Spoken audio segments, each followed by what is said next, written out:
So with Wimbledon right around the corner, people often at this time of year feel inspired to get out onto the tennis courts. Tennis is a really good sport for keeping you fit and keeping you strong, and I wanted to talk about a few things physio related about tennis. First off, getting the negatives out of the way, obviously there are some common conditions that can happen if you've taken a break from tennis and you go back to it.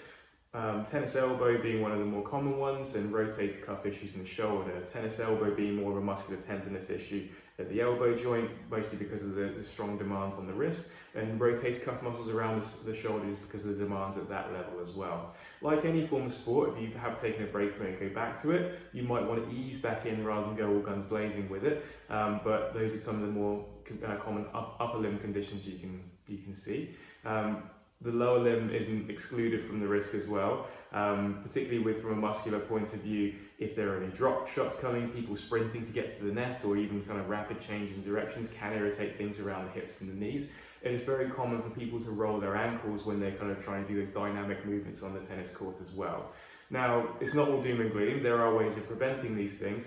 One of them is a good warm-up, so taking your time, doing some dynamic stretches, doing some light bodyweight exercises just to get your heart pumping.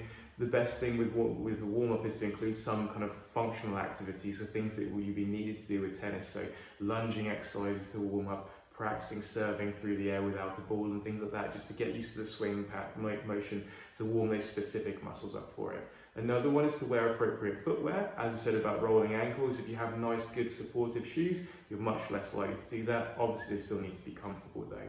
And the other thing to consider with it from a prevention side of things is if you know you're going to be spending long hours on the tennis courts in a few weeks' time or a few months' time, it's probably good if you haven't done any other form of exercise throughout the winter and the autumn and the spring. Probably a good idea to gradually kind of build yourself up, work those muscles that you're going to be using when you're on the tennis courts as well.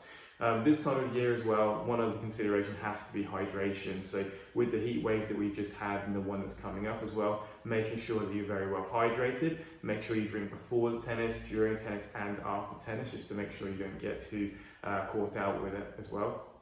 And make sure, and while tennis is a good form of exercise, you just need to tread carefully with it as well. I hope you found this all really useful and hope you found it very interesting. If you are suffering with any injuries or any things that's holding you back from getting onto the tennis court, give us a call and we'll see what we can do to help. Thanks. Take care.